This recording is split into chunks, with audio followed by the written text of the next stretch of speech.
Early summer 2007 was the first time I got tattooed. I've been getting tattooed for 10 years now. Here's my tattoo story. I've always been fascinated by tattoos even as a younger child. I thought people with tattoos were super cool and interesting. Yeah, that's me. I once looked somewhat human. More alien actually. I got my first tattoo at the age of 17. It was nothing special, but when I got it done, I was over the moon. It was such a rush. Looking at the tattoo now, yeah, it's terrible, but it has its own meaning now. It's the tattoo that started it all. After my first tattoo, I carried on getting tattooed blindly, without a clue as to how good a tattoo could be. I've got a handful of badly done tattoos without a care in the world. I'd never seen a high detail tattoo in my life. I was surrounded by patchy tribal and wobbly script. That's until I saw a TV show called LA Ink one time at a friend's house in 2009. It sounds so cliche and it probably makes tattoo artists skin crawl hearing that, but LA Ink saved my skin's life. Like, literally. It saved a bitch's life. I remember seeing a tattoo artist do a high detailed portrait tattoo. That artist's name was Nico Hurtado. Yeah, I've mentioned him a lot of times on this channel. And that's when my love for tattoo art really stepped up a gear. I was hooked on LA Ink and I tried to watch it any way I could. I didn't have cable TV. It was a struggle. It's been about 8 years since that moment, but that moment inspired me to seek out good tattoo artists in my area. It would be the first time I would actually look at a tattoo artist portfolio online. Instead of going to the tattoo studio at the bottom of the road because it was convenient, I actually seeked out an artist to do a specific thing in a specific style. I come across a tattoo artist in my area called Mark Watson. He does black and grey realism, something that I become obsessed with, seeing Kat Von D do it on LA Ink. I got my first realism tattoo in 2010. It was a black and grey rose on the front of my shoulder, I think. I don't know what to call this body part. I would call rose tattoos the Chanel of the tattoo world. They're timeless, they're classic, you literally can't go wrong with rose tattoos. In any style, in any colour, they will always be appreciated. Mark went on to do 2 portraits on my thighs. A black and grey vampire because they're my favourite fictional characters and I was just going through a True Blood phase, I'm not gonna lie. And a Day of the Dead portrait because it's a celebration that fascinates me. He also did 3 cover-ups of me. I wanted to get rid of some of those terrible tattoos that I got when I was 17. It felt good to get rid of the terrible tattoos I had. Of course, I still have a few floating about, but for now, it will do. I've always been hesitant over getting a sleeve. Was always worried I'd look manly, especially as I wanted a black and grey sleeve and a horror one at that. But I literally YOLO'd it. Sounds gross, it sounds cheesy, but I YOLO'd it.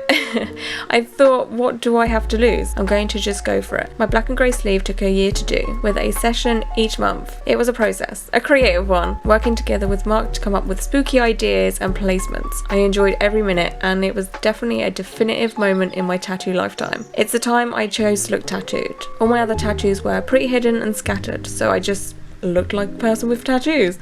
With a sleeve, it's like, whoa. I am now a tattooed person. I have a sleeve. That's pretty hardcore stuff. Well, so I thought back then anyway. I had always got black work tattoos, or black and grey. I never really fancied colour tattoos, but then again, that's probably because the only colour tattoos I'd seen before LA Ink was crappy, patchy butterflies. I liked the darkness in black and grey tattoos. I always thought they were mysterious. That was until I started to use a website called Tumblr. My college friend Emily always spoke about the website. I didn't get it at first, it didn't make sense. It sounded like Twitter, but you had more freedom with how much you can write. I finally took the plunge and created a Tumblr page, one of many. I followed the people I knew and then typed in the search bar tattoo because that's my only interest, clearly. But yeah, I searched tattoo and then bam, thousands upon thousands of tattoos come up. Every style, every colour, you name it, I saw it. It was like candy for me. I was like a kid in a sweet shop. And that's where I discovered traditional tattoos. I scrolled through the copious amounts of tattoos, seeing one bold and bright tattoo after another. I became hooked. I wanted a piece of that. Basic but beautiful style. That's when I started to seek out traditional tattoo artists. I wanted colour. I craved it. I had been getting black and grey tattoos for years. I took the plunge to get a colour traditional tattoo in 2013. I decided to dedicate my left arm to colour traditional. One after the other, I started to fill out my traditional arm. It's still a work in progress, but no doubt it won't be too long until it's filled out. In 2015, I got a new camera. I've had a numerous amount of cameras in my life. I just like having new models with updated specs. I got the camera for holidays and selfies selfies.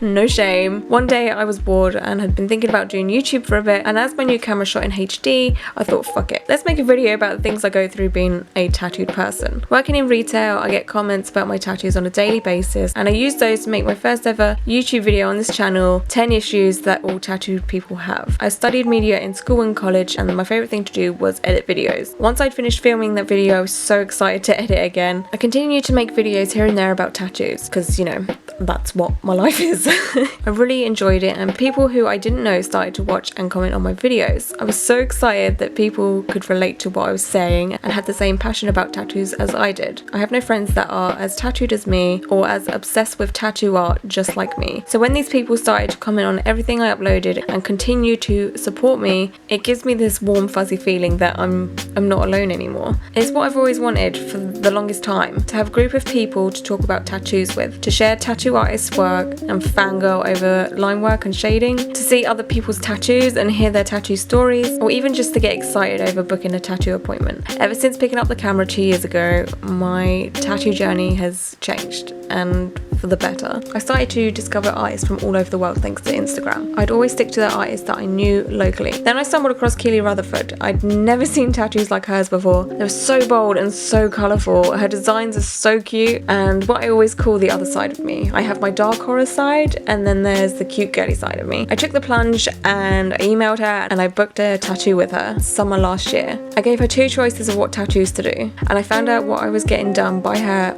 the day of the tattoo. Even though she's known for colour, I wanted black and grey to go with the themes of the tattoos that I wanted. She was the first artist that I discovered through Instagram and got tattooed by, and the tattoo she done is definitely one of my favourites. Since then I've been tattooed by Jodie Dorber. I was so lucky to be tattooed by her at my first ever tattoo convention. Speaking of tattoo conventions, oh my god, I wish to go to every single one, to be surrounded by like-minded people all in the same area because they love the art of tattooing. It's amazing. Anyway, early this year I got tattooed by Holly Astral, another tattoo artist with her own style. She posted on Instagram that she wanted to do bigger pieces. I was up for filling the space on my back. I still have a bit of space here and there, which I'm unsure of what to do with, but for the time being, having most of my back filled out is the coolest thing. I now have an endless list of tattoo artists that I want to be tattooed by. Looking back 10 years ago, I just went to the tattoo artist at the bottom of my road who couldn't tattoo a straight line to save his life.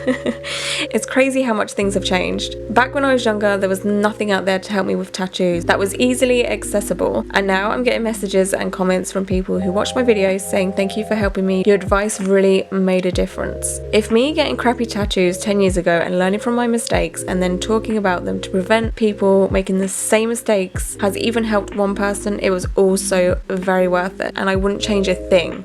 Not one thing. I will keep my crappy tattoos. There's people out there who don't even understand tattoos. They see them as a fashion statement. To me, they're so much more than that. They're a journey. They're pieces of art from talented artists. They're a story of memories.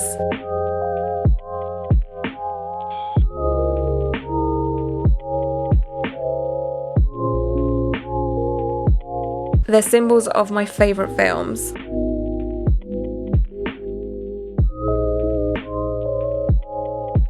They represent what I like in life. They're little reminders, and honestly, they're my everything.